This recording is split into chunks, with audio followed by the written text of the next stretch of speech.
to episode 13 of Late Night Linux, recorded on the 12th of June 2017. I'm Joe, and with me are Jesse. Top of the morning. Ikey. Did he really? Hello. And Phelim. Bottom of the evening to you. Episode 13. Ooh, unlucky for some. Hopefully things won't go wrong for us, but we'll soon see. Let's do a bit of news then. And KDE Plasma 5.10 is out, and you are very excited by this, no doubt, Phelim. I'm using it. There's some nice stuff in there. There's a nice page up on the KDE site. To be honest, it just keeps on working, keeps on getting better. There's a few nice touches that I guess I've noticed. I, to be honest, would have struggled to find a lot of this stuff because I just upgrade in place all the time. But for instance, the folder layout is the new desktop. They got rid of that a while ago when they went to 4. So everything was... I've had a clean desktop since then, and to be honest, I'm not going to switch back to cluttered icon mess. So people want to do that, they can. You should see my desktop. It is quite literally a cluttered icon mess. It gets to the point where, thankfully, in XFCE, you can make them smaller because I have to just keep doing that when it gets full. What's the minimum size? Is it 1 or 2 pixels? I haven't quite found that out yet. But as you say, from my experience of it, it is just incremental improvements, isn't it? They're not trying to change things dramatically and reinvent the wheel. They're just trying to refine it and make it better and better. And it's getting more and more attractive to me. I think it's still a little bit overkill for what I need because I don't like all the desktop widgets and all that kind of stuff. You don't have to use them, you know that. I know you don't have to, but why have them if I don't need them when I could use something like LXQt or even XFCE, you know? Because you know full well that LXQt doesn't have enough bells and whistles, whereas this I know has maybe too many and things are a little bit deep in the weeds when it comes to settings. That's what I generally find. But at least you have them there if you need them, and you can tame them if you need. Because I listened to another podcast that your voice is on, Joe, and there was definitely some signs that you were thinking about ditching your beloved XFCE. Well, thinking about it, because XFCE is potentially not long for the world, is it? Or at least not going to be relevant for much longer. If they don't get their finger out and sort out at least GTK 3, then it's going to be left behind. And although they're making positive noises and developing towards 4.14, if they don't actually do that, if they take too long over it, then I'm going to have to find something else, aren't I? Because I need something that will run modern applications, and I'm going to have to switch to Wayland at some stage. And if they don't support all that new stuff, then I'm going to be a bit snookered trying to use XFCE. So that's why I'm not saying I'm going to actually make the move just yet, but I'm starting to look around at other options. Well, that was one of the things that they were working on for this was a lot of the Wayland support, and they did it for the libs as well. And to be honest, even though I use it all the time, I don't dig around in it all the time because I'm pretty happy with my setup. And one thing I do love about it, though, is you go into the configs and control panel, people say, oh, there's too many settings. Well, I don't know where they are half the time either, but there's a search box up the top right, and you type in wall and then wallpaper, and it highlights all the icons that you need to click to get to the relevant sections. I mean, there's some really nice stuff they've done to allow you to be both able to tweak it as much as you want, but also you don't have to care about it if you don't need it. But should you have to resort to searching for settings? Shouldn't it be? Well, there's a lot of settings. There should be a lot of settings. It's an advanced piece thing. Otherwise, you're telling people how they should use it. And that's why I don't like GNOME. They say you can use it this way. Oh, otherwise you have to go and, write a plugin in JavaScript. Oh, that's so convenient as opposed to a checkbox that they could have supplied. You're asking to go outside of the actual mainline developers then to maintain the desktop settings the way you like them. I have to admit, I did come across a bit of a... I wasn't GNOME, actually. It was Ubuntu with Budgie and the... the network. I couldn't connect to an ad hoc network, but I've done it on other older versions of Network Manager. I don't know whether I was being an idiot, but basically Ubuntu has to come off the machine. But we're missing the point, and surely the point is, why aren't you switching to GNOME? And why aren't you switching to Budgie, Joe? Yeah, Joe. Budgie's shit. Oh, Sorry, Ikey, but like, I know you're planning to rewrite it and stuff, but at the moment, it's just not very good. Like, Oh shit! Here comes the 3-man podcast. Yeah, goodbye, fuck off, right? But when you say Budgie, now are you talking about Budgie on Solus? Because he's talking about Budgie on Ubuntu, which in my eyes is nothing to do with me. Yeah. no, shit. well, I have only ever checked that out briefly, but I've checked out Budgie on Solus. Right, now, when you say shit, all right, you mean... what I mean is compared to the Mate version. Things just seem to work more like they should in Mate, like the menu searching and stuff. All right, well, I'll give you that. Budgie menu searching is a little shit. Ooh. No, we are avoiding this word now, Joe. Philosophically limited. Okay, well, the thing is, the rest of it's all right, but the menu's like quite a big part of your experience. Budgie menu is kind of older, and then Brisk menu came after, so there are lessons from Brisk to be learned for Budgie. Exactly, and Yeah. I'm very much looking forward to. Is it 11 is going to be the new Budgie? Yeah, Budgie 11 is basically going to take all of the lessons, put them together, and stop hugging onto a stack that's changing. Yeah, it's gonna end up using Qt bits, and it's gonna end up stealing some KDE bits, like some of the libraries like K-Window system and whatever. Just so I don't have to go and write everything ever, right? I mean, the idea with the KDE Frameworks, which is at 5.3, 5.0 apparently, is so that you can reuse those bits. Now, that's a novel idea, really, because... crazy talk. I know, right? That right? can be used as a library. I know, because the stuff that I've been reusing from the GNOME system, it's not so much reusable, really. It's reusable as some legacy side effect and slowly becomes less and less and less reusable to the point where you'll go on GNOME Control Center and you'll see stuff there. It's like, yeah, this clearly isn't applicable. Like GNOME shell searches, Budgie, So that's something modular they're going to be able to use. So yeah, Budgie 11 be cute and kicking out the badness and in with the hotness. Okay, I knew I shouldn't have used the B word. However, back onto it. What, Back onto your topic. What display manager do you use there, Ikey? LightDM currently. So the next news topic is that Ubuntu are moving away from LightDM and to GDM. Yeah, but I mean, it's not like they had a choice in it. I mean, they dressed it up like they had a choice in it. Fair enough, you know. Robert's been maintaining, that's Robert Ansel, sorry, has been maintaining LightDM for a long time. It's really nice, etc. GNOME Shell decides to do some things differently, as in it outright requires GDM. Now, I know there's people going to come and say, well, you know, I've managed to get it working with LightDM. You managed to get it partially working with LightDM, and it still requires the G-object introspection bindings for GDM to actually even function at its most basic level, because what a lot of people don't actually realize is that GDM does not have its own greeter. You're running a fully fledged GNOME Shell session as your login screen, including another instance of GNOME settings daemon, which is now like 13 or 14 different binaries. Wow. To provide the session support for all of that. And it's Mother, so again, it's GL based, and this is all running all the time as your login screen. So in terms of efficiency, GDM don't got it, like even remotely. But you're saying it's not efficient if you're not running a GNOME desktop. If you're running GNOME Shell through and through, yeah, you're still running 2 GNOME shells. Oh, I see. Yeah, that's the problem, right? So unless you're running GNOME, you know, don't use GDM. Like, while it can use other stuff, it is. It starts up GNOME Shell -- mode equals GDM. It's literally what it's doing.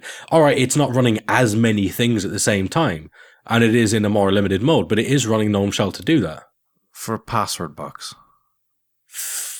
And it's got an activities bar. Yeah, and session switcher and stuff. Yeah, you know, it's got more buttons than that, Phelim. Come on. Has it got a clock? Yes. Oh, well, no, that's fine. That's fine, Carry right?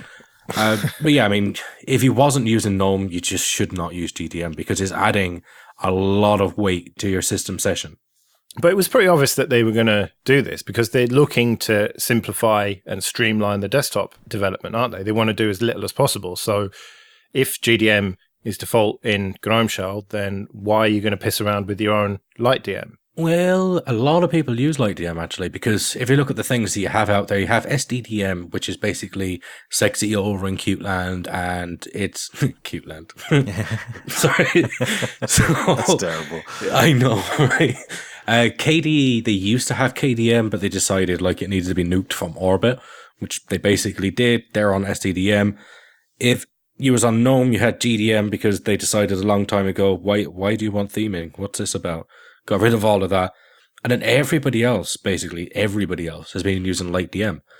Now it's effectively entering maintenance mode. And I shared some of this in Google Plus, and I was like, okay, within like a week or 2 weeks, this is going to get forked into oblivion because people are going to get frightened and they want to keep LightDM because they don't want to run a full GNOME shell thing just for a display manager.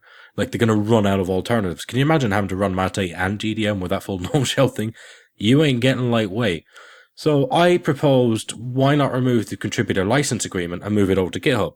Because it's entering the twilight years. It's not really going to get any attention now, right? Nobody's going to invest the efforts in that if they've switched everything over to GDM. They won't remove the CLA, and they'll leave it on Launchpad where they can continue to accept contributions. Well, I won't be one of those people because it has a CLA. So LightDM is written by Ubuntu? I don't know the original story of it, but yeah, it's basically Canonical project Canonical, now. yeah. Yeah. Have you looked at SDDM then? I have. Basically, it's got a QML front end, which is like Qt Quick. Yeah. So you can, like, it's trivial to spin up a new face for it. So... Yeah, I'll be using it for Budgie. Yeah. Okay. That's what, there you got where I was going. Yeah. It's pretty. And what about for the Mate version of Solus? I wasn't prepared for the question. Well, we can. I'm calling a timeout on Solus chat in the news. Oh, that's racism. Yeah, I mean, LightDM, this is the problem everybody's having, isn't it? Like, what are they going to use if LightDM just enters twilight years? And I'm kind of hopeful that a good resolution comes to it, because not everyone wants to be up on Launchpad and sign in CLAs and using Bazaar, and, you know, it's a blocker for a lot of communities and projects that aren't Ubuntu. If only you were coming to Floss Talk Live, you could try Hypnotize Popey and Wimpy. Yes, I will dance. If only you knew what it was called, Phelan. It's not Floss Talk Live. There's no Libra in there. It's Isn't Floss it? Talk Live. Oh, I'm not going there. No dentists going. Yeah. All right, well, let's move on and talk about the death of the x86 Windows PC, which is Qualcomm producing Snapdragon 835 PCs, motherboards basically, which are going to run Windows, and they're going to have gigabit LTE built into them. It's the next generation of laptops, which are going to run 32-bit Windows apps on, like, through a compatibility layer on ARM. Windows is shit enough as it is and terribly slow on a like i5. What's it going to be like on this? It's going to be unusable. I like some of the features that come with it because it's sort of half mobile phone. So you're talking about having LTE, and it means that you can, update your emails and do things on the move if you've got an appropriate service plan. And also, even when it sleeps, it can do updates and syncing and things like this. So it's got some nice features that sort of hark to the benefits of having phones. But I agree with your point about Windows. And secondly, the problem is that this is going to require Windows or Linux or what have you, which is specifically for ARM. And so the normal person going to shop is now going to have to say, what type of processor does this have? And I think that's a step beyond what people just know it's either a Windows PC or a Mac. And, everything runs on everything. And the idea that you're then going to say, this is a Windows PC, but you can't have normal Windows on it. You have to have this specific one and da. I think it's going to muddy it in a way that people will find difficult. And because it's not x86, Microsoft don't have to allow another OS to be installed on it, so they can lock it down, so you won't be able to install a different OS if you chose to. And that's why it's in the news, because why the hell are we talking about Microsoft and Windows? We're talking about this because you believe, Phelim, and I am inclined to agree, that potentially these machines are going to be sold with Windows and you won't be able to replace it with Linux. Yeah, I'd say so. which is not very good if this is what laptops end up being. But I just can't see them being successful enough, because even like a shitty Celeron is going to be much, much better than this Snapdragon. Even a high-end Snapdragon, unless you've got an operating system specifically designed for ARM, like Android, which is buggy and shit enough anyway, it's just going to be a terrible experience. And I suppose at that point, people could, in theory, maybe think about replacing the operating system. Not that anyone in the real world actually does that. But at that point, they're basically not going to be able to, probably. Yeah. I don't know. I can't see it taking off. I can't see it being a huge problem, because x86 is not going to die. People keep talking about and I keep talking about the waning of the sales, and how it's x86 machines are just not doing that well compared to ARM machines. But there's always going to be a niche for it. You're always going to need powerful machines to do some stuff. And maybe the average person in the street is going to get along with a giant smartphone and maybe an iPad. But you're going to have professional people in offices using desktop machines, and designers using big, powerful desktops and all-in-ones and stuff with beefy graphics cards. And this idea of ARM-based Windows machines, famous last words, but it's going to be a very small niche that won't do well. It's going to be a repeat of, was it Windows CE the last time they tried this? Yeah. But then there's the benefits I was talking about earlier, but also just think of the battery life. And the fact there's no fans involved, the fact that it's much cooler, there are some real benefits that laptops suffer from. That as someone who doesn't take laptops outside the house and leaves them on the desk in my view, you maybe don't notice the fact that they are heavy and bulky and hot and noisy. There are things that laptops do which aren't desirable. And while of course there will always be a need for high-end professional PCs, of course, if you're just looking at the person who opens up the laptop and checks Facebook in front of the TV, or, chucks a laptop in the bag and gets on the train or what have you, you're going to want battery life. You're going to want those sorts of things. And, my Chromebook lives next to my sofa, and I can just open it up and it's booted in like 20 seconds. Versus if I want to actually do something, sit down with a mouse and what have you, I'll turn my PC on. So I don't know what the ratio of market share is from high-end professional versus, consumer, but they're the two areas they're going to be targeting. It sounds like everything you've said there can be done with a tablet, basically an iPad, which is already being done with iPads. So that idea of long battery life and stuff, unless people can be tricked into buying them, they'd have to be cheap is the bottom line. If they're very low end price-wise laptops, then people might be tricked into thinking it can do a bit more than a tablet. But so if it costs an arm and a leg? Oh, Jesus. Someone had to say it was just hanging in the air. Someone quite literally did not have to, but whatever. Yeah, this is going to be a 3-person show because we're going to sack you, Ikey. Yeah. With puns like that, we will. I don't know. We'll have to see what comes of this. I can't see it being massive because they'd have to trick people. Look at what has happened with Windows on ARM devices. CE was a disaster. Windows Mobile was a disaster. The Surfaces and stuff have been relatively successful because they are quite powerful x86 machines. Yeah, in a nice form factor. Yeah, your argument about tablets and things is a good one. Yeah. Maybe nowadays everyone's banking on the power of the cloud and not the power of the client. Yeah, but you still need to be able to run JavaScript and stuff, don't you? And yeah, maybe you're right about the cloud, but I think you do need to have a reasonable client machine to be able to actually run all that JavaScript and all the web GL and all that stuff. So, we'll see.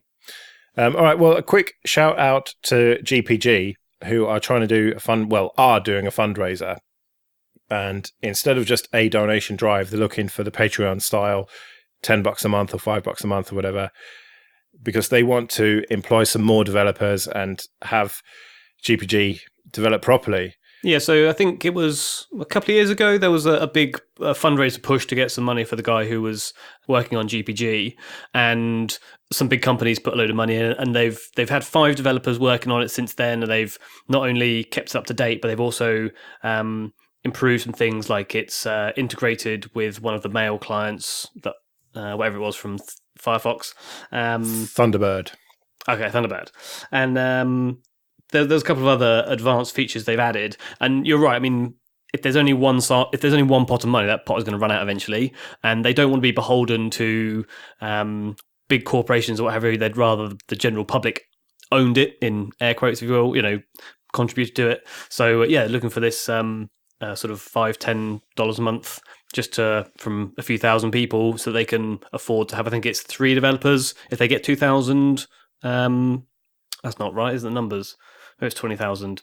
Whatever the numbers are, they're looking at getting 3 developers, and then if they hit sort of a greater funding target, get a couple more as well. 15,000 euros it is a month for 3 developers, so $5,000 a month, which isn't massive amount, is it? I don't know. I suppose it's not to be sniffed at, but the kind of developers they're going to need for this are proper high-end people who really know what they're talking about. So that seems a bit low to me. Well, if you think GPT is a good thing, I think most of the people listening to this do and can afford a bit, then head over to their fundraiser. Yeah. So also, Canonical are looking to pay people £60 for 1 hour of their time to come and do some user testing.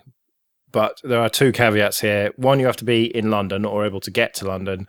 And you also have to be a developer. You have to either write package, or maybe if you do documentation, you can't just be any Tom, Dick and Harry. So there was me thinking, £60 for nothing. Oh no, sadly not. I just do podcasts about it. Damn. But yeah, if you're in London and a developer and want to help them out, especially if you are not involved in Ubuntu. So if you're developing for another OS, maybe not even Linux, then they probably want to hear from you. So we'll link to their Google form, I think it is, where you can submit your details, and you have to give them your email address. I think that's the only information they need. And you could go and help them out and get a bit of beer money for it. So in the doc, it says Ikey's announcement. What's all this about, Ikey? Not another desktop for Solus, surely? Oh, no, God, no. Jesus. I think we have enough now, to be honest with you. But it sort of does relate to Solus. I guess that's a nice lead in. Today, I gave my notice, and I will be leaving my job at Intel to work on Solus full time. What? This is a complete shock to me, Ikey. I did not see this coming in any way, shape, or form. I know, right? It's like you just heard about it. And I'd like a million free beers for not making the comment, "Don't quit the day job," when you were slagging off Budgie earlier. No. That's nice. Yeah, I mean, that's basically what it comes down to. And I should emphasize this not like a negative thing or anything. Like, this is one of those follow your heart type things. It's something I want to do. Like, to be clear about it, like, I've enjoyed my job. Been there 4 years now at Intel, and I've had a great time doing it, and I've met some real fantastic people and got to work with them, and absolutely loved it. But I'm at that point in my life where I want to chase up my dreams and fully commit to Solus and give it the time and attention it deserves. So if they gave you a whole lot of rack servers as you were going out the door, you wouldn't be, you wouldn't say no. I kind of would, because I don't want to drive them back and forth. I mean, a part of it is the whole good for the soul thing. So a part of me has been craving for a while a slightly simpler life. So I effectively have 2 jobs. I have my main job, and then I have Solus in the evening and weekends. Leaves very little free time around that. And I also want to get back to doing some more manual things, which is why I bought my van a while back. Getting all cleaned up and sorted out. So just one of those things I miss, just coming in, kicking the boots off, and feeling like you've done a good day's work. Not that I don't feel it, but the physical relief of it. It's those aspects I miss. So in some ways, I'm simplifying my life, but in others, I'm also making my primary job to be working on Solus. So 4 weeks from now, that will take effect. It's fantastic to hear, and I assume that you've got a revenue stream coming in that means that it can support you in the long term. I mean, you don't have to go through all the various nuances and the details, what have you, but what's your sort of where's most of the funding coming from, and is it something that you think is long term sustainable? At the moment, it's actually coming from the Solus community. It's coming from people who hire us supporting Solus on Patreon and PayPal, so I've got them to thank for that. I won't lie, I'm taking a significant pay cut to do it, but I think it's something that Solus deserves, the users deserve, and to be honest, I feel like I deserve it. A life where I can do something that I'm passionate about and put all of my energies into it, And does this mean that development's going to accelerate on Solus now then? Yeah, Exponential would not cover it because this is going to be my full-time energies focused on Solus. Are we finally going to see Budgie 11 then? Well, yeah, I mean, Budgie 11 wasn't supposed to start until Q2. There was been confusion about that, but it wasn't supposed to start until Q2. And we're still in Q2. So it's not like it's not on schedule. Come on, we're in June. Yeah, it's not like it's not on schedule. I said it would start in Q2. There's been some misunderstanding that somehow I would have it all finished, done, and delivered in Q2. That was never what I said. But I'm going to have all of my time now to be committing to Solus and working through our bugs and making sure that everyone is getting the right experience they need. Yeah, it's basically a full-time job, and that's enabled by Solus people. Also enables me to be slightly vibrating tumbledrain. Could you not leave that till later? I normally edit that out, but I'm leaving that in. That's a big motorbike going past, and that's what I say every time. It enables me to do more things with Solus and take it in the direction that I feel it needs. Obviously, it's the same direction, but it's amplifying what it's able to do and what it's able to deliver on. Does this mean that you'll need fewer people helping you, or you won't be able to put money into people squashing particular bugs and things, bug bounties and that? We haven't really done bug bounties. We've basically done one. Any help coming from the community, I'm not going to turn good help down. That's not a thing at all. If anything, this actually helps the community even more because I'll be around more if they're trying to push patches through and changes and get discussion on. Well, I'm going to be there all through the day, each day. They're going to have that channel with me, as opposed to waiting for me to finish work and then speak to them afterwards and then catch up with everything. It's kind of hard to do that. So being on it full time, these are my daily commitments. These are what I have to do. And part of that involves engaging with the community and making sure that their changes actually get into Solus in a timely fashion. And it means you're going to be on Telegram during the day as well now then, because you don't have that VPN issue. Yeah, I'll actually be able to Telegram during the day. Not that I will that much. I mean, I'll be on IRC during the day because it's still the whole thing of, you're at work, right? Yeah, you are going to take it seriously. Yeah, I mean, I don't want to sit there and distract myself while I'm doing that because I'll sit there and chat away for hours as you well YouTube know. battles of that. I was going to say, the way to use that chart when Netflix started as to how the traffic and the bandwidth doubled and tripled, etc. It'll be now when Ikey started working from home full time. YouTube will just get drained. Well, I mean, I work from home anyway, for me, there's certain things I'm going to be cutting out in my life, so I'll actually getting rid of Netflix and Spotify. Oh, look, I don't even know what it's called, but I'm getting rid of it. I've been paying for it. I'm getting rid of all those things, and I'm actually going to go back to watching television, strangely enough. What's that? I know, right? So I've got my old monitor there, because part of this involves having less money in my life. That's just a fact about it. You've got to take these risks if you want to see something grow. So I'll be going back to living a little bit more frugally, having my monitor there hooked up to my aircon box and, watching television that way like a normal person. And, yeah, having a proper split in my life between Solus and me, which is where I go bugger about in my van for a bit. Yeah, it's gonna be a big change. And for Solus users, it's a massive change because you're taking what's basically a guy who's trying to do as much as he can in his spare time. This is my passion, to someone who's doing it all the time as a proper job. And if you're going from a couple of hours a day to basically 9 to 5 each day, that's a massive growth. And that's all of my energy. That's not energy that's left. So, and I don't mean to brag. I mean, I've still managed to do all right, even with that split effectively between two jobs. So I'm quite hopeful to see what I can do with all of my energy spent on that. I'm a little bit scared, actually, if I'm honest. Well, I should be plugging our Patreon, but instead, I suppose I'll plug the Solus one, which is patreon.com/Solus. So go there and help Ikey out, and maybe he can make Solus not shit. Solus is not shit. You like Solus, man. But yeah, those long-standing bugs and things that requires, multiple efforts. That's stuff I can really, really dig into now, because it's all my energy. It all comes down to a balance of energy and time. Well, good luck, sir. In all seriousness, I really hope it works out for you and you don't Thank have to go and work for the man again.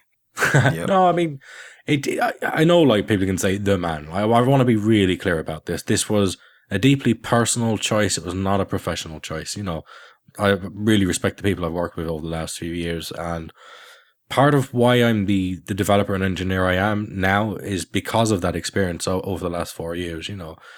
And it's kind of hard for me. Like, it was a little bit upsetting to me today, you know, when I sent the emails off and I had the phone calls and I told everyone about it, you know, like, and I wanted everyone to know that I've absolutely loved the time there. It's just something I need to do personally for me. You know, it was never anything about the job, because I love the job, but I love Solus. You know, and you got to follow your heart sometimes, even if it means changing your life a little bit. For me to be true to me, this is what I need to do. Yep, fair enough. Right, so this episode of Late Night Linux is sponsored by Entroware, Entroware.com. They are a dedicated Linux computer seller from the UK, and they sell computers with Ubuntu and Ubuntu Mate 16.04 and 17.04. And it's not just laptops, they've got some desktops and servers as well. They've got all your computing needs covered, whether it is a relatively low-end laptop just for a bit of web browsing and email, all the way through to high-end machines with dedicated graphics that are ideal for video editing, graphic design, 3D art, or machine learning. And if you need even more power, then they've got some desktops which can be configured, and they'll even build bespoke machines for you if you are so inclined. And they ship to the UK, Republic of Ireland, France, Germany, Italy, and Spain. So do check them out if you're interested in buying a Linux machine from a company who actually cares about Linux. Then Entroware.com. And if you do buy one, do mention us at checkout so they know that we sent you. So go to Entroware.com for all your Linux computing needs. On to a bit of admin then. And first of all, thank you everyone for supporting us on PayPal and Patreon. And please don't move your Patreon pledges over to Solus. Please do both. We're not going to mention any names as usual, but you know who you are. Thank you very much. It really is appreciated.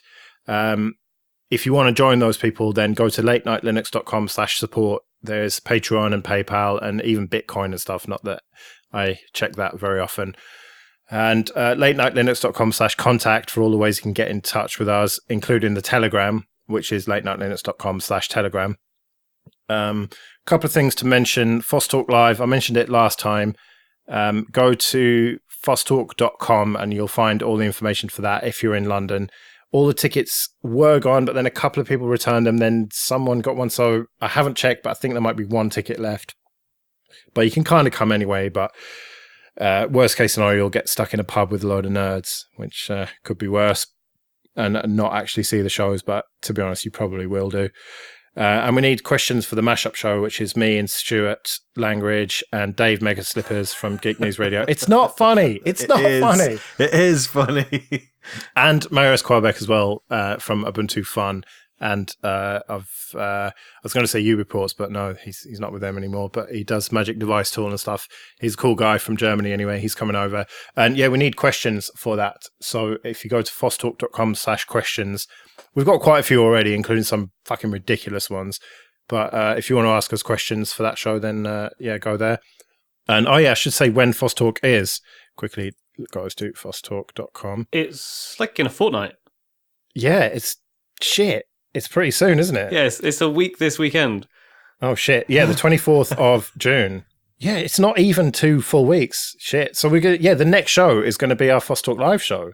We should really think about what we're going to talk about. Linux. Yeah, write that down. Yeah, anyway, we probably shouldn't do this on air. Yeah, so anyway, the 24th of June, if you're in London, come see us. Minus Ikey, unfortunately, who, for obvious reasons, can't afford it now. I've embraced my impoverished roots. Yep. We should also mention OggCamp. I can't believe it's that soon to foster. Anyway, yeah, so OggCamp is going to be on Saturday the 19th and Sunday the 20th of August in Canterbury. And so do come to that. We are going to be there. I'm going to be there at least. Jesse, you're coming. And, I have my ticket, yep. Yeah, and Phelim, you're coming as well. I'm in Spain. Oh, no, you're not coming? I can't, yeah. I'm in Spain. Oh, right. That sucks. Oh, well, at least 2 of us are going to be there. And if 1 million people support Ikey on, support Solus on Patreon, then maybe he can afford to fly over. But Yeah, that's a good use of funds. it's a cool. It used to be called a Free Culture Unconference, but now they've expanded it to what is it? Something like free software, free and open culture. I don't know. They've complicated it. Anyway, it's a load of nerds get together and it's unconference, so people can talk about whatever they want, or they can submit talks and then people vote on them. And you get quite a good mixture of people. You get some like real Creative Commons people and some, well, a lot of Linux people, let's face it. And it's a great event. It's basically a 3-day piss up with an excuse of getting together and having these talks during the day. So, do check that out, ogcamp.org. Anyway, that should be good fun. Yeah, and just rounding off the admin feedback. Thanks for all your emails and what have you, and comments, things that come in. We have one from Craig Romes, if I've said that right. You have to spend a little bit more time in word checking your titles, because the title of the email is "An Unusual Listener Says Hell." And I thought it was quite an angry title, and I did realise he probably meant "An Unusual Listener Says Hello." So thank you very much, hello. Oh, and YouTube. Yeah, we're on YouTube now. We're with it. With the cool Python visualizer. I think it's called Python Audio Visualizer or some combination of those words.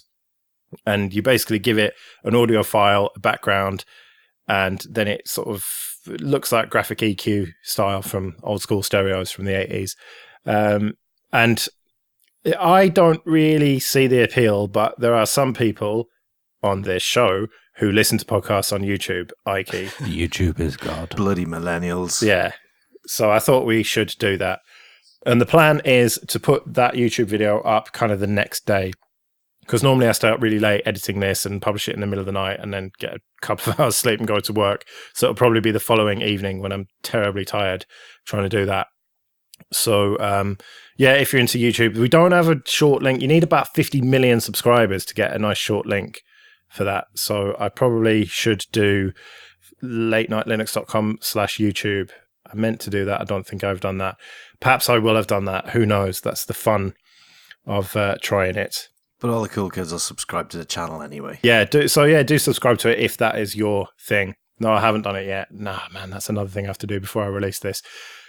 So hopefully when I'm editing it, it will remind me. So do check us out on YouTube if you want to do that. Right, so up next, we have an interview, which I will introduce now. We're joined once again by Richard Brown, who's the chairman of openSUSE. So welcome back, Richard. Thank you very much. Now, you messaged Ikey, I think earlier in the week, saying that you had exciting things from openSUSECon, which has recently happened, including Kubic, which is your new OS. So shall we start there? Is it a new OS? Is that right? Yes, it's a new OS. It's a variant of Tumbleweed would actually be a better way of describing it. We're investigating this whole transactional operating system idea. It started at SUSE originally as an internal project, where we're mostly looking at what makes a perfect platform for containerized stuff. Container workloads and Docker, and Kubernetes, and all that stuff. And then, obviously, because we're SUSE, then doing all of that in the open as part of openSUSE, and it's kind of now evolving into Kubic, where anybody can pick it up, do with it, run with it, do whatever they want. It sounds quite a lot like Atomic from Fedora. Yeah, there's definitely similarities there in terms of use cases. I'd say that the biggest difference that distinguishes Atomic from Kubic is, in the case of Atomic, they're, from my perspective, reinventing many different wheels. So, OS tree RPM, throwing out all the packaging. It's a completely separate operating system with completely separate packages for a completely separate use case. And none of that's true in Kubic. We've basically taken sort of the lessons learned from what we're already doing with BTRFS and RPM and Zipper and snapshotting, and just implementing all of that differently. So you're running the same packages from Tumbleweed in basically an openSUSE operating system. It's just all done slightly differently and tuned slightly differently for this different use case. So you end up with fully transactional updates for whatever package you want. So would it be safe to say that it's taken the concept essentially of CoreOS, which is the AB switch route, to put it in the simplest of terms, but instead of completely changing the distribution method, which is, this is now a flat binary image of the OS, which you update as one, you've integrated it in the tools that already exist, i.e. the package management, as opposed to replacing the package management with something else. Yeah, pretty good way of putting it. Another way of looking at it would be how on a standard SUSE or openSUSE installation, we're doing snapshots sort of before and after you do anything with our package manager. So you've already got that kind of constant rollback. And the biggest thing we've flipped with Kubic is instead of touching the system that's currently being used, we don't do any of that and effectively redirect the package manager's operations into a snapshot. And that then becomes our AB switch. So we're never touching the system currently running, but we can always discard the snapshot that doesn't work. And from the user's perspective, that's going to help in the case of things like RPM post installs where systemd and dbus would have to be restarted and things are using old libraries and stuff, right? Exactly. Now, you mentioned BTRFS or BTRFS or ButterFS, whatever you want to call it. ButterFS, yeah. Now, it seems to me that is kind of, I don't know, building it on sand, maybe? Because BTRFS has been a bit ropey, hasn't it? I mean, it doesn't seem finished. I mean, the RAID stuff, for example, is they came out and said, oh yeah, don't use that stuff. And that undermined any confidence that I had in it. So, I mean, why that and not... Well, I mean, I suppose the answer is obvious with ZFS, but I mean, surely there are alternatives that are more finished. Well, when it comes to BTRFS, I mean, you've got to take into account the context from where we're coming from SUSE and openSUSE. I mean, it's been the default root file system in openSUSE now for 4 or 5 years. And it's the default in SUSE Linux Enterprise as their root file system since C12 came out 3 years ago now. So there's all their enterprise customers running it. They don't think it's unfinished. In terms of certain features, like RAID 5, yeah, that doesn't work or didn't work. It's getting much better now. But we've had feature flags in SLE, for example, for disabling features which weren't ready. So no one was ever at risk of that. And for a file system used the way that we use it, it's perfectly stable. I mean, I'm BTRFS all the way, everywhere, everything. Heck, even my router's running ButterFS now. And ZFS is just not, as far as openSUSE are concerned, has a compatible license like Ubuntu think. Yeah, I mean, we're GPL compliant, and when it comes to our lawyers and also very specifically our kernel developers, that they definitely see putting a non-GPL licensed module in your default install as part of your kernel packaging, not compliant with the word or the spirit of the GPL. So we even if we legally could get away with it, we would just be shooting ourselves in the foot by annoying our direct kernel developers and also the wider kernel community. So with using ButterFS, I mean, technically you could use alternatives, I guess, with your system, because you're using Snapper underneath, right? Yeah, we're using Snap. So you'd be able to use LDM fin snapshots or XFS snapshots as well, I imagine. But using ButterFS as the default, I mean, you do have the benefits added of, you have this magic AB switch that's, once you reboot into it, boom, your system's there and it can keep updating until you've done that. What about the performance implications of using ButterFS?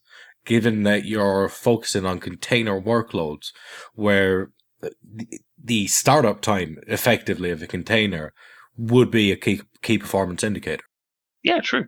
Well, the simple fact is, ButterFS, while it has all this wonderful extra functionality, for many workloads isn't as fast as, for example, XFS, which is why the default root file system for openSUSE and for SLE is both BTRFS, and the default data file system for both is XFS. And I believe that's true in Kubic as well. I don't think there's been anything different there. So running your operating system on ButterFS to get all that extra functionality with snapshots, etc., and then having a data partition as XFS where you just care about the performance. Okay, yeah, that's a good response. So can we talk about new packaging formats? Because that also came up, didn't it? Flatpak and snaps. Yeah, Flatpak and snaps. Yeah, I mean that was a really nice surprise to see both some of the upstream Flatpak contributors and some of the upstream Canonical snap contributors turning up at our conference and with presentations. And well, it's a topic that I've publicly been very, very concerned about. Yeah, well, I was going to get to that. Distribute or die, I think, was the title of your talk, wasn't it? Distribute or die was my talk, my topic of my talk last year at openSUSE. And yeah, it's a recurring theme for me. At FOSDEM, actually, I was more talking about resurrecting dinosaurs, because I see, and I still see, many of these tools as effectively a Linux reimplementation of what Windows did, circa 98 and 2000, especially when it came to the DLL isolation in Windows 2000, which is basically exactly what we're doing here with namespacing and C grouping, etc. It's the same thing done in a different way. Yeah, not to mention the fact that you are enabling people to go off and download random, effectively binaries and run them on their system, rather than sticking to the repository method that we've been using for 20 odd years. Exactly. And so, as a distro guy, of course, I'm going to have concerns with something like that. The main ones, the technical ones, you can really get in the weeds with that. And ultimately, being in free software, being in open source, there's always going to be an answer for the actual technical problems. Someone's going to come up with some solution, be that, throwing AppArmor at the problem or doing what Flatpak is doing with runtimes or whatever.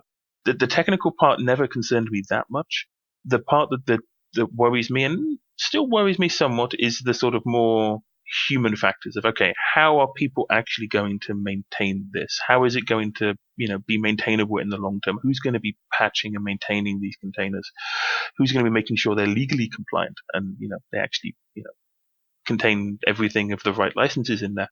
Who's going to be making sure that the security updates in there get fixed quickly? And how do you avoid the problems like in Windows where, you end up with 20 different updating apps for your 20 different things that you got from 20 different places, and all that kind of stuff. And it was really nice at the conference to have a bunch of conversations with, say, these AppArmor and AppImage and Snap guys, and then actually in the case of the AppImage stuff, they were also announcing the fact that you can now build app images in the openSUSE OBS build service. So that immediately got you excited then? That immediately got me excited because it solves 75% of all that stuff I was just talking about that really worries me, because it's that's easy then. Okay, who's taking care of all that security stuff? Well, openSUSE or distro of your choice, whatever we've got in the build service. You're basically inheriting from the distributions who are doing this work a lot of that packaging manhandling, the integration manhandling, the security manhandling, all that stuff, the legal stuff, all the lawyers reviewing it, all that kind of jazz. So the burden on the app developer who just wants to get his thing in this container and pushed out to users suddenly becomes way less, and suddenly therefore I have a lot less to worry about. Yeah, it sounds like you're basically saying you feel that comfortable with the idea of the maintainer disappearing. The maintainer has an important role, and it shouldn't just necessarily be straight from the developer to the user. There should be this middleman, the maintainer, to look after all the stuff you mentioned. Totally. I mean, and it's not just a case of arrogance from where we currently are. We see real problems out there from our upstreams all the time. I don't want to name and shame who this is, but actually just before the conference, a very prominent upstream who did a very major release, and it was actually openSUSE that, using our legal auditing tools and our vetting that we do as part of putting anything to tumbleweed, realized that this upstream had actually given us tarballs that contained files that didn't comply with their own license in their own tarball. It's yeah, we can't ship that.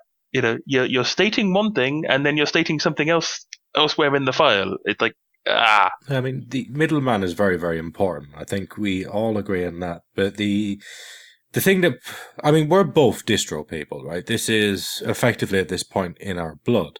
Now, we both know that AppImage doesn't solve the final problem, which is ABI, right? And for anyone who doesn't know what that is, it's the application binary interface. That's what things link against. Those are those other libraries. Now, if we look at the elephants in the room for things that the biggest examples you can think, not the stuff that's open source and let's just package it up because, oh, isn't that cool? Like LibreOffice, we all have these things in our repos. They don't need to be flat-packed and app-imaged and all this stuff. For most people, it's not really the real problem isn't so much about containerization. That's a nice thing and almost mandatory because you're distributing arbitrary files and recreating the Windows days of long lost, where you just download files from the internet and just run them on your computer from anyone. So you kind of need containerization. On the ABI front for things like Steam and Chrome, AppImage is never going to work there because it still relies on some host libraries. So it doesn't solve the portability factor of those things. So in the long run, I think we both know that AppImage is nice, but doesn't tick all the boxes. That kind of leaves Flatpak and Snap. Snap relies on the Ubuntu libraries, and I'm sure you don't want to have to worry about another distro's libraries being used in your user's software. So then that comes down to Flatpak as probably being one of the nicer alternatives. But again, you know that effectively has a mini distro that isn't part of openSUSE. You've got this Yocto-based hybrid thing, which may have these other runtimes in there.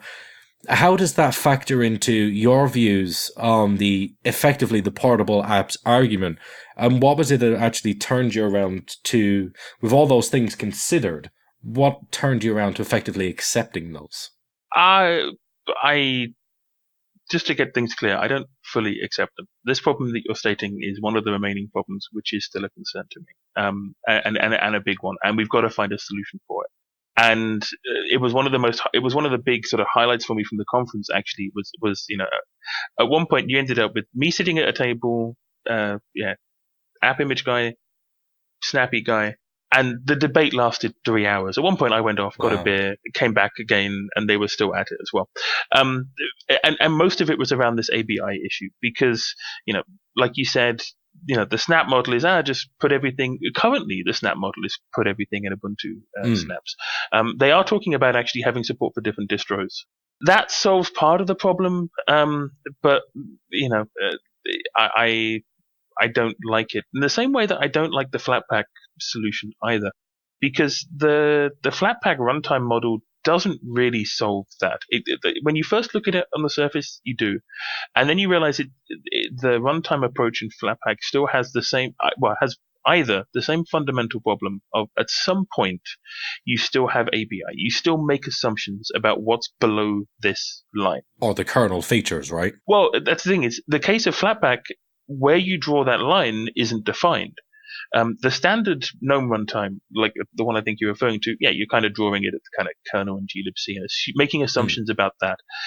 They also have the free desktop.org runtime, or the FDO runtime, where it's not just a little lightweight Yocto-based thing. It's an entire blooming Yocto distribution in there with everything. With Mazer and GStreamer and GVLND and... Exactly. And it's like, at that point, okay, you're just assuming the kernel, but let's just take that as an approach. And let's just say you just assume the kernel, and nothing else. Even that, between all those distros, we screw that up and do our kernels in different ways. You can't, and this is like what we see with Steam. Like the way Steam upstream deliver their stuff. I mean, they pretty much just assume, they're not quite containerized in one of these frameworks, but they're following the same approach, and they pretty much just assume it's going to be the kernel and glibc, and then we pump out a new glibc version, and all our Steam users break on Tumbleweed or libc++. or libc++, or whatever. It's that problem is going to exist fundamentally with these tools, and I don't think there is a technical answer to it. The technical answer is just move the scope of the problem up and down the stack. They don't solve it. I think really the only way of solving it is actually going to be through collaboration, and the more I talked about it at the conference, the more I talk about it now. I've also talked about it at FOSDEM this year. I think the distributions and the people involved in these containerized application frameworks need to get around a table. We need to talk about this stuff and need to kind of come up with some common agreements of, okay, where the heck is this API line and how do we handle that? Can we get the distributions doing some sane stuff together on that one? Well, I mean, that's kind of the thing, because we've had these efforts in the past, like LSB base. I mean, it's a joke. We know it's a joke. We've FHS. Nobody even complies with FHS anymore. We sort of do. Then we added run directory, and it all went to shit. We stopped complying these things. If all the distributions, like you say, we got around a table and say, you know what, in each of these major categories, like GL, multimedia, toolkit, file system, kernel features, this is the commonality we'll provide, and this is the base you can expect, and define a version standard. So this distribution complies to blah, blah, blah. This application requires such and such a version of that specification. Like the Linux common standard, or whatever you want to call it, version 1, version 2, that's what you'd be compliant with. Then, because the ABI problem is never going to be solved by these tools. I think everybody knows that. But isn't the solution to standardize on something? Like, for example, Snap. I know that Shuttleworth is very keen for everyone to standardize on that. I mean, it seems a bit strange that they're so keen to push the Ubuntu runtime on everyone, but I suppose that kind of makes sense. But for example, when they had that get together, it must have been about 18 months ago, maybe. Were you invited to that, Richard?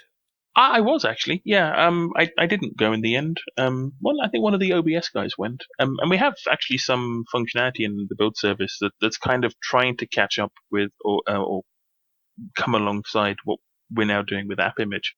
The problem with that Snap approach is, well, it's a question of who's distributing to me. That's the biggest problem I have with it.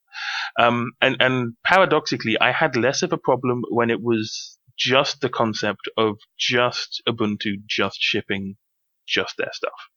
Because in that case, everything's Ubuntu's problem. Everything's Canonical's problem. They're the distributor, and we as the distros just have to find some way of running their runtime on our stuff.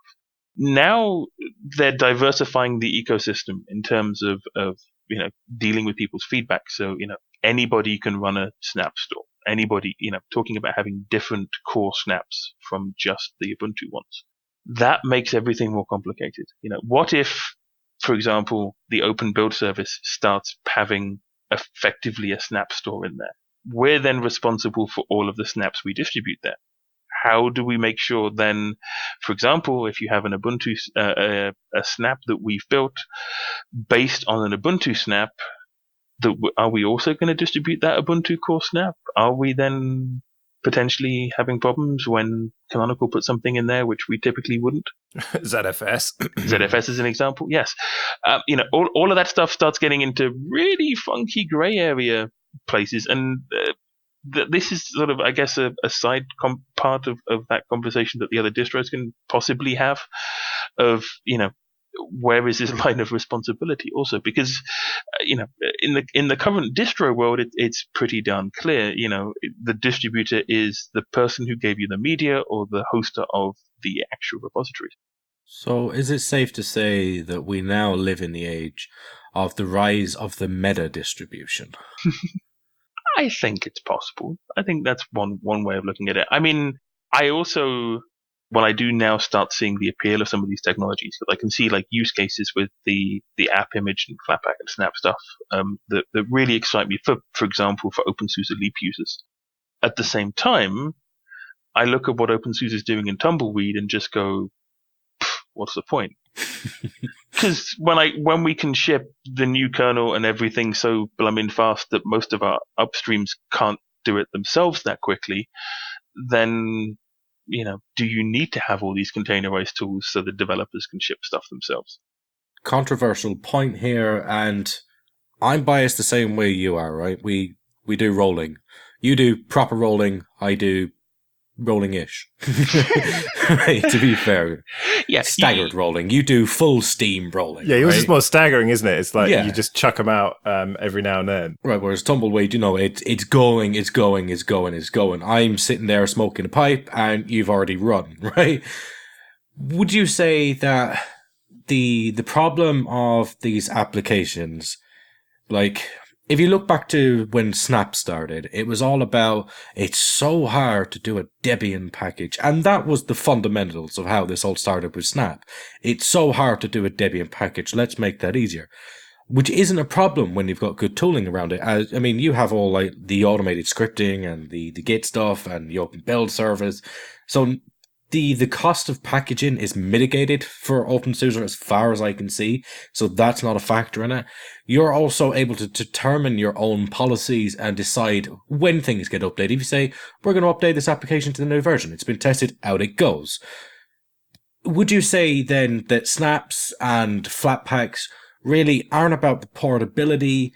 It's more addressing limitations in legacy traditional distributions? Yes, I think there's definitely a strong part in that. I mean, at first time I had a chat with another one of the Snap guys who was there, and that was basically his point. He was saying, we're doing this because packaging doesn't scale, and I was like, what do you mean packaging doesn't scale? It's like Ubuntu has like 4 people who can check in something into the base, and that doesn't scale. It's like, you've got 4 people, like.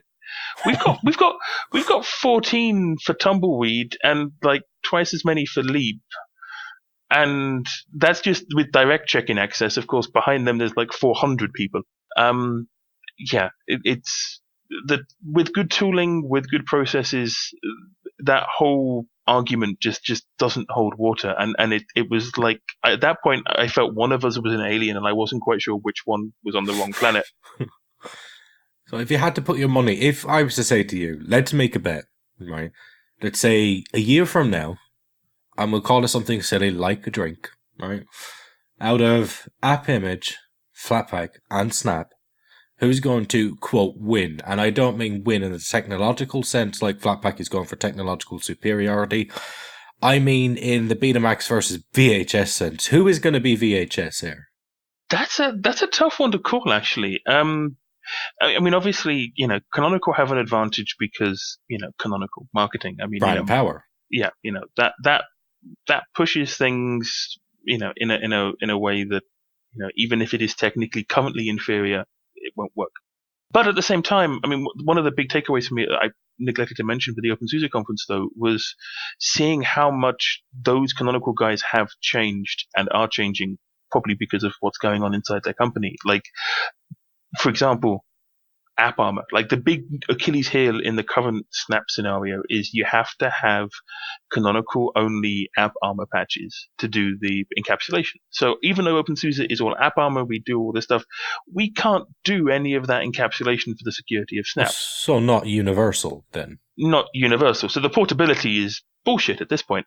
But now, maybe, hopefully, partially because of how much I was ranting about it while I was on stage at OSC, Canonical now have an upstream first policy for their AppArmor patches, and it's all looking really positive. And, okay, it might be a couple of kernel versions away, but, that makes me hopeful for the future. And if they follow through with that, plus their marketing prowess, I mean, yeah, they've got an advantage there. But you've still got the ecosystem problems, and there's forgetting about the technical stuff a bit and thinking about sort of personalities and people and approach like that. The AppImage guys are years ahead of Canonical in that sense, in terms of just knowing how to reach out to other communities, how to reach out to other developers. Obviously, heck, they've got Linus behind them, but he uses it for subsurface. That kind of soft power side of things is something that AppImage really, really has behind it. And given that their tooling is a little bit more do as it as you wish, don't have to necessarily impose the Snap way of doing things. You can put whatever you want in that AppImage, just, case of how do you make that easier, which in case for us, make it easy with OBS. I can see that definitely having an appeal that will be hard to shake. So if you rolled this all up into one thing, and I'm not necessarily attributing all these words to you, but thinking in my own head how you'd roll all these things together, it seems then that this whole thing about AppImage and Flatpak and snaps and which one is better and none of that matters, really. It's about, can the users get their software? And if it's something where the distribution has their back up against the wall, like Steam, any one of these examples, then if they really care about it, they'll improve the tooling and processes to make it work anyway. Yeah, it's like you've just summed up the last couple of years of openSUSE. That's how we ended up with Tumbleweed. Fair enough. Well, that seems a good a point as any to end. We could talk to you for a lot longer, Richard, but it's been great to have you on again, and no doubt we'll speak to you again at some point. Yeah, awesome. Thanks for that. Yes, that was a good technical discussion there. It was nice to hear some of the differences between what Fedora are doing and what openSUSE are doing with their container OS, and also how all these things are coming together, like the open build service, the fact that they're able to, constantly roll it out rather than having to do the stop-start thing like you've got Ikey, or maybe the differences between that and the way that Flatpak and things are done on the back end. So always interesting to hear some of these developers come on, and especially now that we've had them on a couple of times, we can see the progression of openSUSE. One thing we did talk to him about afterwards was the pronunciation of openSUSE. And how you're supposed to say openSUSE. SUSE. Oh, There's no I in it. Yeah. There's no A in it either. That's true. Touché. Yeah, it was good to have Richard on, and obviously it was only just me and Ikey, and I let you two just get into the weeds really, because I was just sitting there fascinated. It was a little bit beyond my pay grade, as it were, but I think that it's good to have that platform to have that really in-depth discussion, because people hear a lot about Flatpak and Snap and AppImage and stuff, but to actually hear some of the technical reasons why people should be using it or what needs to be improved, I think is important. Yeah, I still don't like containers, but I see he didn't like them for the same kind of reason as well anyway, so I'll be interested to see if they're able to manage the updates the way they think they will, and see if they'll be able to keep the data secured out, because I just still get this feeling that it's going to be a blob that gets left out there, and you're sitting there and you've no way to properly update it, well, easily anyway. In the open build service we trust. Yeah, apparently. Yeah. All right. Well, with that then, I suppose we better wrap it up. We'll be back in a couple of weeks with our FOSS Live episode, I have learnt during the recording of this. But until then, I've been Joe. I've been Jesse. I've been Phelan. I'm becoming Ikey. Hey. See you later. See ya.